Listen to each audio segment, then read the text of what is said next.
Assalamualaikum warahmatullahi wabarakatuh. Pondok pesantren merupakan lembaga pendidikan sekaligus komunitas santri mengkaji ilmu agama Islam. Pondok pesantren sebagai lembaga pendidikan tertua di Indonesia, yang telah berdiri dan berkembang sejak ratusan tahun lalu, masih eksis dan dibutuhkan kehadirannya di tengah-tengah masyarakat Muslim Indonesia sampai sekarang ini. Pada umumnya, pondok pesantren di Indonesia masih tetap bertahan dengan sistem pendidikan lama, selanjutnya dikenal dengan pondok pesantren salaf, yaitu pondok pesantren yang mempertahankan sistem pendidikan tradisionalnya.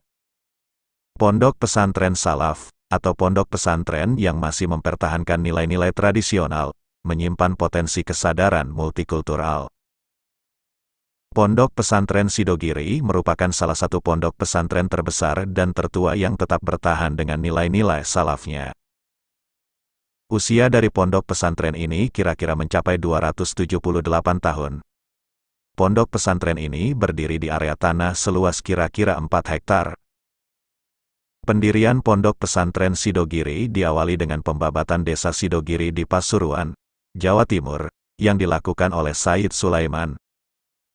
Pondok pesantren Sidogiri didirikan oleh Sayyid Sulaiman pada tahun 1745 Masehi. Sayyid Sulaiman merupakan cucu dari Sunan Gunung Jati. Ibunya, Syarifah Khadijah, adalah putri dari Sultan Hasanuddin bin Syarif Hidayatullah, Sunan Gunung Jati. Sedangkan ayahnya adalah Sayyid Abdurrahman perantau dari Tarim Hadramaut Yaman. Sayyid Abdurrahman merupakan keturunan Rasulullah Muhammad Shallallahu Alaihi Wasallam bermarga Basyaiban. Dengan jalur nasabnya yaitu Sayyid Abdurrahman bin Muhammad, bin Umar Abu Hafs, bin Abdullah, bin Abdurrahman Al-Qadiri, bin Umar Al-Faqih, bin Muhammad, bin Ahmad, bin Abu Bakar Basyaiban. Basyaiban adalah gelar marga Habib keturunan Sayyid Abu Bakar Syaiban, seorang ulama terkemuka di Tarim, Hadramaut, yang terkenal alim dan sakti. Sayyid Abu Bakar mendapat julukan Syaiban, yang artinya beruban, karena ada kisah unik di balik julukannya itu. Suatu ketika, Sayyid Abu Bakar yang saat itu masih tergolong muda menghilang. Sejak itu, beliau tidak muncul-muncul. Konon, beliau beruzlah untuk mendekatkan diri kepada Yang Maha Kuasa. Baru setelah sekitar 30 tahun, Sayyid Abu Bakar muncul di Tarim, beliau tetap tampak muda. Tapi aneh, rambutnya putih, tak sehelai pun yang hitam, beliau seperti berambut salju. Sejak itulah orang-orang menjulukinya Syaiban, yang beruban. Sayyid Abdurrahman, ayah Sayyid Sulaiman, dalam masa perantauannya ke Nusantara, tepatnya di Pulau Jawa, memilih bertempat tinggal di Cirebon, Jawa Barat. Beberapa waktu kemudian, beliau mempersunting putri Maulana Sultan Hasanuddin. Putri bangsawan itu juga masih keturunan Rasulullah. Ia bernama Syarifah Khadijah, cucu Raden Syarif Hidayatullah atau Sunan Gunung Jati. Dari pasangan dua keturunan Rasulullah ini, lahir 3 orang putra, yaitu Sayyid Sulaiman, Sayyid Abdurrahim, terkenal dengan sebutan Mbah Arif Segoropuro Pasuruan, dan Sayyid Abdul Karim. Mewarisi ketekunan leluhurnya dalam berdakwah, keluarga ini berjuang keras menyebarkan Islam di Jawa. Tak jauh dengan apa yang telah dilakukan oleh Syarif Hidayatullah Sunan Gunung Jati, di Cirebon. Pengaruh dan ketekunan mereka dalam berdakwah membuat penjajah Belanda khawatir, maka ketika menginjak dewasa, Sayyid Sulaiman diasingkan, dibuang oleh mereka. Putra sulung Sayyid Abdurrahman ini, kemudian tinggal di Krapyak, Pekalongan, Jawa Tengah. Di Pekalongan, beliau menikah dan mempunyai beberapa keturunan, 4 di antaranya laki-laki, yaitu Sayyid Hasan, Sayyid Abdul Wahab, Sayyid Muhammad Bakir, dan Sayyid Ali Akbar. Dari Pekalongan, Sayyid Sulaiman berkelana lagi.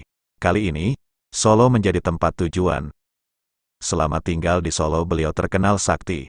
Kesaktiannya yang sudah masyhur itu mengundang rasa iri seorang raja dari Mataram. Sang raja ingin membuktikan kesaktian Sayyid Sulaiman, maka diundanglah Said ke keraton. Saat itu di istana sedang berlangsung pesta pernikahan putri bungsu sang raja. Said Sulaiman dipanggil menghadap. Untuk memeriahkan pesta pernikahan putri bungsunya ini, raja meminta agar Said Sulaiman memperagakan pertunjukan yang tak pernah diperagakan oleh siapapun. Sulaiman, Anda ini orang sakti. Kalau benar-benar sakti, saya minta tolong buatkan pertunjukan yang tidak umum, yang belum pernah disaksikan oleh orang-orang sini. Pinta Raja Mataram kepada Said Sulaiman dengan nada menghina. Mendengar permintaan raja yang sinis itu, Said Sulaiman meminta pada raja untuk meletakkan bambu di atas meja, sembari berpesan untuk ditunggu. Said Sulaiman lalu pergi ke arah timur. Masyarakat sekitar keraton menunggu kedatangan Said Sulaiman demikian lama, namun Said Sulaiman tak kunjung datang. Raja Mataram hilang kesabaran. Ia marah. Ia membanting bambu di atas meja itu hingga hancur berkeping-keping. Sesuatu yang ajaib terjadi, kepingan bambu-bambu itu menjelma menjadi hewan yang bermacam-macam. Raja Mataram tersentak melihat keajaiban ini, barulah ia mengakui kesaktian Said Sulaiman. Raja Mataram kemudian menitahkan beberapa prajuritnya untuk mencari Said Sulaiman, sedang hewan-hewan jelmaan bambu itu terus dipelihara. Hewan-hewan itu ditampung dalam sebuah kebun binatang yang kemudian diberi nama Sriwedari, artinya, Sri adalah tempat, sedangkan Wedari adalah wedar sabdane Said Sulaiman. Kebun binatang itu tetap terpelihara, tak lama berselang. Sriwedari menjadi sebuah taman dan objek wisata terkenal peninggalan Mataram.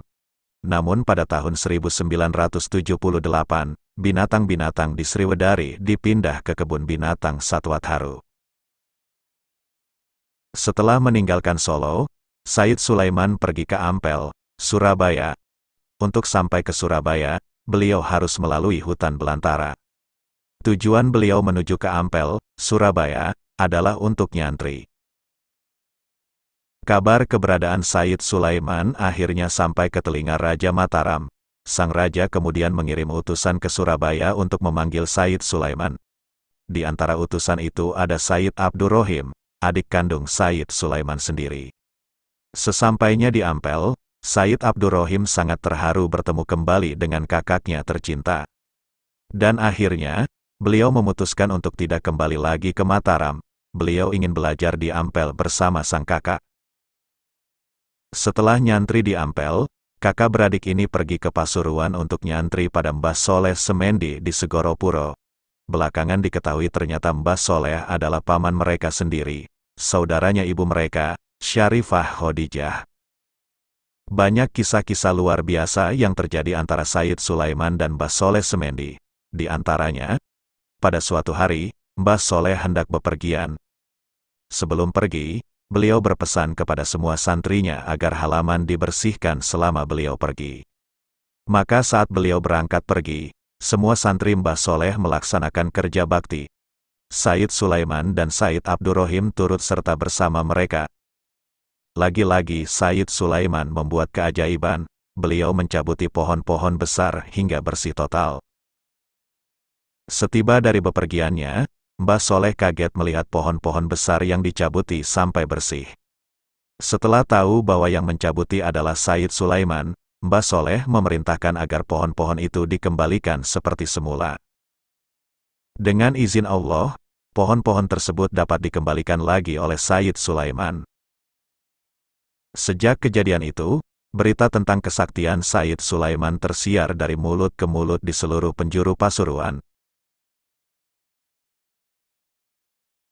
Setelah mondok di Mbah Soleh Semendi, Said Sulaiman tinggal di Kanigoro, Pasuruan, sehingga beliau mendapat julukan Pangeran Kanigoro. Saat itu, beliau sempat menjadi penasehat Untung Suropati. Untung Suropati adalah tokoh terkemuka Pasuruan. Beliau tercatat sebagai pahlawan yang berjasa mengusir penjajah Belanda dari Nusantara di Pasuruan. Tak lama kemudian, Said Sulaiman diambil menantu oleh gurunya yang notabene pamannya sendiri, Mbah Soleh Semendi. Semula, beliau menolak, tetapi akhirnya beliau menerima permintaan gurunya itu. Beliau menikahi putri Mbah Soleh yang kedua, sedangkan adiknya, Said Abdurrahim, mempersunting putri Mbah Soleh yang pertama, kakaknya istri Said Sulaiman. Said Abdurrahim tinggal di Segoropuro, Pasuruan, sampai meninggal dunia. Orang-orang mengenalnya dengan panggilan Mbah Arif Segoropuro. Sedangkan Said Abdul Karim, adik Said Sulaiman yang kedua, wafat di Surabaya dan dimakamkan di Kompleks Pemakaman Sunan Ampel. Setelah hari pernikahan, Said Sulaiman kembali ke Cirebon, Jawa Barat, tempat di mana beliau lahir dan menghabiskan masa kanak-kanaknya bersama ayah dan ibu tercinta. Tapi pada saat itu, suasana di Banten dan Cirebon sedang ricuh, disebabkan terjadinya pertikaian antara Sultan Ageng Tirtayasa dengan putranya sendiri, Sultan Haji. Mengetahui situasi tersebut, Said Sulaiman memutuskan untuk kembali lagi ke Pasuruan. Beliau kembali menetap di Kanigoro, sebuah dusun di desa Gambir Kuning. Di Gambir Kuning beliau mendirikan 2 buah masjid unik. Bahan bangunannya seperti kayu usuk, blandar, ring, dan lain-lain hanya diambilkan dari kayu satu pohon terbesar di hutan Kejayaan. Pohon besar itu adalah pemberian dari Kepala Hutan Kerajaan Untung Suropati Pasuruan. Karena ukuran pohon itu sangat besar, disediakanlah 40 ekor sapi untuk menariknya ke lokasi pembangunan masjid. Tapi sapi-sapi itu tidak kuat membawanya. Dan anehnya, keesokan harinya kayu-kayu itu sudah ada di lokasi pembangunan. Konon, yang mengangkat kayu itu adalah Said Sulaiman sendiri. Sampai sekarang masjid ini masih ada, namun karena lokasinya yang sempit, masjid tersebut dipindah agak ke selatan oleh Syekh Rofi'i, cicit Said Sulaiman dari cucunya, Umi Kulsum bin Hazam bin Sulaiman, pada bulan Robiul Awal 1243 Hijriah, hampir 2 abad yang lalu. Selain mendirikan masjid, beliau juga membabat tanah Sidogiri yang masih berupa hutan belantara dan tidak pernah terjamah manusia. Konon, pembabatan hutan itu dilakukan selama 40 hari. Saat itu Said Sulaiman ditemani santrinya dari Pulau Bawean, Kiai Aminullah. Di sana, Said Sulaiman mendirikan pesantren, yang kini dikenal dengan nama Pondok Pesantren Sidogiri. Kabar kekeramatan Said Sulaiman di Pasuruan terdengar kembali ke Keraton Mataram. Raja Mataram mengutus salah seorang adipatinya untuk memanggil Said Sulaiman. Said Sulaiman bermaksud memenuhi panggilan ini. Bersama 3 orang santrinya, Mbah Jailani, Tulangan Sidoarjo, Ahmad Surahim bin Untung Suropati, dan Said Hazam, putranya sendiri, beliau berangkat ke Solo. Di keraton, Raja Mataram mengumpulkan pembesar-pembesar kerajaan. Sang raja menyiapkan jamuan besar-besaran yang betul-betul mewah. Namun ada yang terasa janggal di hati Said Sulaiman. Ada 3 keris pusaka yang diletakkan di atas cobek yang ada sambalnya, ketika mereka sedang makan bersama-sama. Said Sulaiman heran melihat keris di depannya itu. Beliau berbisik kepada santrinya, "Nak, kalian lupa tidak memakan sayur kacang ini. Ayo dimakan, masing-masing 1, perintah Said Sulaiman." "Oh, iya Mbah," jawab mereka serempak. 3 buah keris itu pun habis dimakan seperti halnya makan sayur kacang-kacangan. Semua yang hadir terhenyak, kalau muridnya saja seperti ini, apalagi gurunya, gumam mereka kagum. Setelah acara makan-makan selesai, Raja Mataram berembuk dengan pembesar-pembesar keraton untuk mengangkat Said Sulaiman menjadi hakim. Namun saat kesepakatan ini disampaikan pada Said Sulaiman, beliau menolak, dengan alasan akan meminta pertimbangan dan restu kepada istri serta masyarakatnya yang ada di Pasuruan. Tentu saja, mereka yang di Pasuruan tidak menyetujui. Mereka tidak mau kehilangan tokoh yang disegani ini. Setiba di Pasuruan, setelah dari Solo untuk mengabarkan penolakan rakyat Pasuruan pada sang raja, Said Sulaiman pamit kepada istrinya yang sedang hamil tua untuk pergi ke Ampel, Surabaya. Lalu meneruskan perjalanannya ke Jombang. Namun beliau jatuh sakit di tengah perjalanan, tepatnya di Kampung Betek, Mojo Agung, Jombang. Selama masa sakitnya, beliau dirawat oleh seorang kiai bernama Mbah Alif, sampai beliau memenuhi panggilan Tuhan. Selama berada di Mojo Agung dalam rawatan Mbah Alif, Sayyid Sulaiman berdoa kepada Tuhan, kalau pertemuannya dengan Raja Mataram dianggap baik dan bermanfaat, maka beliau memohon agar dipertemukan. Tetapi jika tidak, maka beliau minta lebih baik wafat di tempat itu. Akhirnya, permintaan yang kedua dikabulkan oleh Allah. Beliau tidak sampai bertemu dengan Raja Mataram. Beliau wafat dan dimakamkan di Dusun Rejo Slamet, Desa Mancilan, Kecamatan Mojo Agung, Kabupaten Jombang. Hasil jerih payah Sayyid Sulaiman dalam segala usahanya, membawa berkah yang amat besar bagi kehidupan beragama kaum muslimin sampai sekarang. Perjuangan beliau mendirikan pesantren, melawan dan bergelut dengan tantangan, telah menorehkan napak tilas terciptanya apa yang kini kerap disebut dengan kentalnya moralitas agamis dan budaya pesantren. Beliau berjasa mendirikan pondok pesantren Sidogiri, Pasuruan, juga menurunkan pewaris-pewaris perjuangannya. Setelah didirikan, kepengurusan pondok pesantren Sidogiri dipegang oleh Kiai Haji Aminullah sampai akhir abad ke-18, sebelum akhirnya diserahkan ke Kiai Mahali, santri yang juga turut membabat desa Sidogiri. Pada awal tahun 1800-an, Kiai Mahali meninggal, sehingga posisinya digantikan oleh Kiai Haji Abu Darin, santri asal Magelang yang masih memiliki hubungan keluarga dengan Sayyid Sulaiman. Setelah itu, secara berturut-turut kepengurusan pondok pesantren Sidogiri dipercayakan kepada Kiai Haji Nur Hasan bin Nur Khotim, Kiai Haji Bahar bin Nur Hasan, Kiai Haji Nawawi, Kiai Haji Abdul Adim bin Urib, Kiai Haji Abdul Jalil bin Fadil, Kiai Haji Khalil Nawawi, Kiai Haji Abdul Alim, Kiai Haji Ahmad Nawawi bin Abdul Jalil, dan sekarang diasuh oleh Kiai Haji Ahmad Fuad Nur Hasan. Ketika di bawah pengasuhan Kiai Haji Nur Hasan bin Nur Khotim, pondok pesantren Sidogiri mulai melaksanakan pengajian kitab-kitab besar dan pembacaan solawat setelah maghrib. Kemudian pada tahun 1938, pondok pesantren ini mulai memakai dua sistem pendidikan, yaitu sistem pengajian Makhadiyah dan sistem Madrasiyah. Sejak itu, bangunan demi bangunan terus ditambahkan dan aktivitas pendidikan serta keagamaan santri di pondok pesantren Sidogiri semakin banyak. Pendidikan yang diterapkan di pondok pesantren Sidogiri merupakan pendidikan madrasiyah yang tergabung dalam Madrasah Miftahul Ulum. Madrasah Miftahul Ulum sendiri terbagi menjadi 4 jenjang yaitu tingkat idadiyah, ibtidaiyah, sanawiyah, dan aliyah. Madrasah Miftahul Ulum Idadiyah merupakan program baca kitab cepat bagi santri usia dini. Menggunakan sistem modul per jilid, dengan satu pembimbing untuk 15 santri. Santri usia dini yang telah mampu membaca Al-Quran dalam waktu 1 tahun, diharapkan sudah mampu membaca kitab Fathul Qorib dengan baik. Untuk anak yang belum bisa membaca dan menulis Arab, dimasukkan ke dalam kelas sifir. Madrasah Miftahul Ulum Ibtidaiyah merupakan lembaga pendidikan tingkat pertama di pondok pesantren Sidogiri, terdiri dari 6 tingkatan dan ditempuh selama 6 tahun.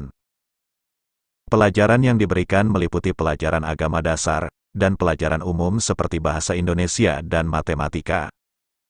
Kegiatan belajar dilakukan setiap hari kecuali hari Jumat, dimulai pukul 7 pagi, dan berakhir pada jam 12 siang dengan 2 kali waktu istirahat. Adapun kegiatan penunjang lainnya di tingkat ibtidaiyah adalah musyawarah dan olahraga. Madrasah Miftahul Ulum Sanawiyah merupakan lembaga pendidikan tingkat 2 di pondok pesantren Sidogiri yang terdiri dari 3 kelas. Santri yang lulus dari pendidikan sanawiyah wajib mengajar selama 1 tahun di lembaga pendidikan yang membutuhkan. Kegiatan tersebut sebagai persyaratan untuk memperoleh ijazah. Kegiatan belajar mengajar untuk tingkat sanawiyah dilakukan setiap hari selain hari Jumat, dimulai pukul 12 siang dan berakhir pada jam 5 sore. Kegiatan penunjang lain pada tingkat ini adalah anajah atau penambahan wawasan dan pendalaman akidah Ahlus Sunnah wal Jamaah, musyawarah, Madinah, majalah dinding anajah, dan olahraga. Madrasah Miftahul Ulum Aliyah adalah tingkat pendidikan akhir di Pondok Pesantren Sidogiri, terdiri 3 tingkatan dan terbagi menjadi beberapa ruang kelas. Kegiatan dimulai pada pukul 12.20 siang, dan berakhir pada pukul 5 sore. Santri yang telah menyelesaikan tahapan ini tetap dapat melanjutkan ke perguruan tinggi Islam ataupun swasta.